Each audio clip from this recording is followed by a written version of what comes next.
Don't come. It's already crowded. We only want immediate family there. I stared at my sister's text. I am immediate family, I wrote back. Please don't make this awkward, she replied.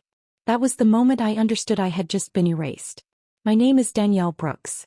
I'm 34 years old and I'm a high school English teacher in a small public school on the edge of town. I've always been the steady one in my family. Not flashy. Not wealthy.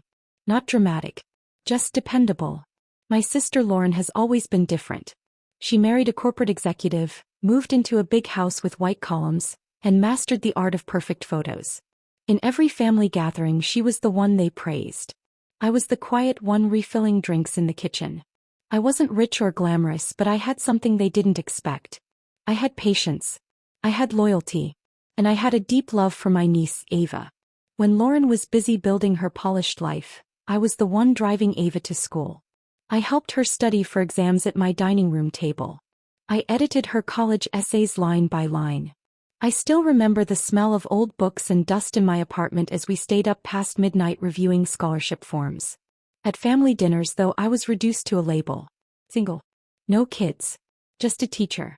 People said it kindly, but it still stung. I had dreams too. I just didn't broadcast them. If you've ever been the quiet helper in your family, the one who shows up but never gets credit, subscribe. I know how it feels to be overlooked. Tell me in the comments if you've been there. And click hype if you've ever been underestimated. Scope. The official graduation invitation never came to me. I found out the date scrolling through Facebook during lunch break. There was a bright graphic that said, Ava's big day. My heart dropped. I texted Lauren. Hey, what time is graduation? I'll need a ticket. She responded after an hour. Danielle, it's limited seating. I can stand in the back, I wrote. I just want to be there. It's just, she replied, we want it to look a certain way. I knew exactly what she meant. Appearances. A perfect family photo. A perfect image. And somehow I didn't fit it. At a barbecue the week before graduation, I overheard her near the grill. We don't need Danielle making things emotional, she said to a cousin. They both laughed. The sound felt sharp in my ears. My mom stood nearby. She said nothing. Graduation day came and went. That evening Lauren posted a photo online. Everyone smiling. The caption read, All of us who matter. My phone buzzed nonstop. Why weren't you there? We missed you. I stared at the screen until the tears dried on my face. That night something inside me shifted. I stopped crying. 3 weeks later my phone rang from an unfamiliar number. Hi, is this Ms. Brooks? This is Principal Harris from Westfield High. My stomach tightened. Yes, this is Danielle. We'd like you to attend our district awards night, he said. There's something you should see. Then the lies began to spread. Lauren told relatives I chose not to attend because I was jealous. Aunt Karen texted me, you should be happy for her instead of competing. Competing. That word made my chest ache. I wasn't competing. I was supporting. Ava stopped answering my calls. When I finally reached her, she sounded distant. Mom said you think you know better than them, she said quietly. I don't, I replied. I just care about you. After that, silence. My mom called one evening. Can't you just apologize? She asked. You know how your sister is. Apologize for what? For loving too much. For existing? I felt invisible. Disposable. Like an extra chair that could be folded away when guests arrived. But at school something different was happening. My students were winning essay contests. One got into a college no one thought possible. The district recognized my literacy program during a staff meeting. Applause filled the room. It felt warm. I didn't tell my family.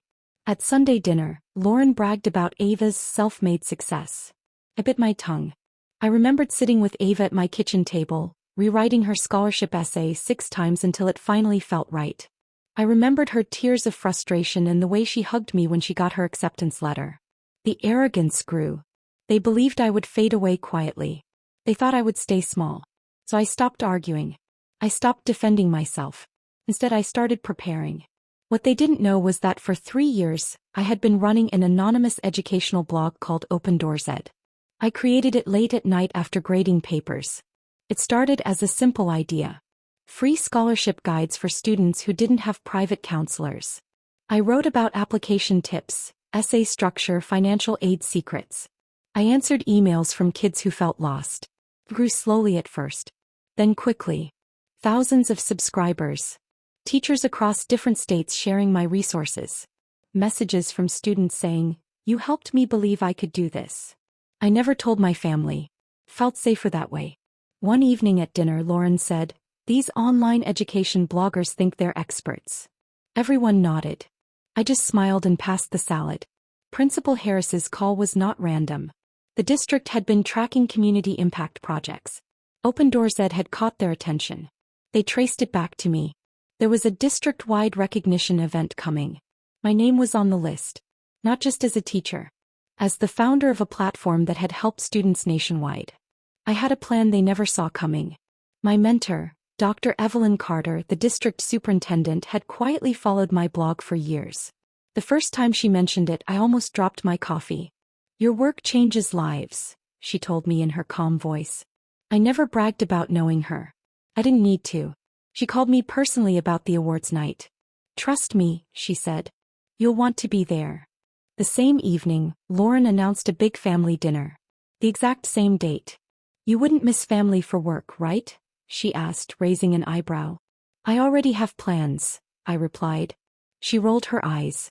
"Of course you do." The family assumed I was exaggerating. That I was choosing some small teacher thing over blood. They believed they had already won. They believed I would always stand behind them. Dr. Carter, however, had something prepared. Something public. Something undeniable. The night of the awards ceremony, the auditorium was packed. Teachers, parents, local reporters. The sound of chairs scraping against the floor echoed through the hall. Programs rustled in nervous hands. Lauren attended because Ava was receiving an academic excellence mention. She wore a bright blue dress. She looked confident. I sat quietly in the second row. Principal Harris stepped to the microphone. "Tonight we honor community impact," he said. "Some heroes work behind the scenes." My pulse slowed. I felt steady. He continued, "The creator of the nationwide scholarship platform Open Doors Ed is one of our own." Lauren leaned toward a woman beside her. "I love that blog," she whispered. "And that person," he said clearly, "is Ms. Danielle Brooks." Gasps filled the room. I stood. Lauren's face lost all color. Ava's eyes widened. On the large screen behind the stage, a slideshow began. Messages from students across the country appeared. She helped me get into college. Her free guides changed my life. I wouldn't have applied without her. Dr. Carter joined the stage.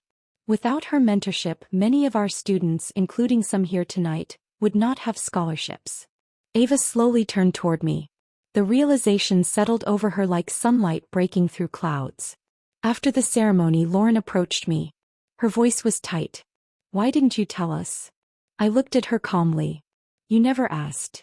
"We could have supported you," she insisted. I met her eyes. "You told me not to show up." She had no answer. Cameras flashed around us. For the first time, I was not in the background. I didn't scream. I didn't gloat.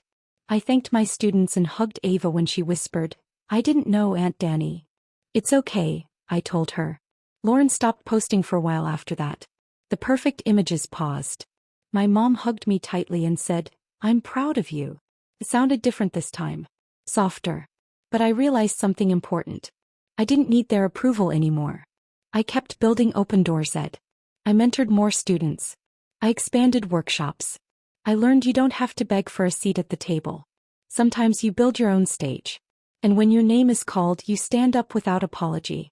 Have you ever been excluded from something you helped build? Have you been told not to show up like you didn't matter? Share your story in the comments. Subscribe if you've ever been left out but kept going anyway. Click hype to help this story reach others who need it. Your story has power. If you felt a connection to mine, please subscribe and share your journey in the comments. Every hype you give this video helps empower someone else. Thank you for being here and for listening.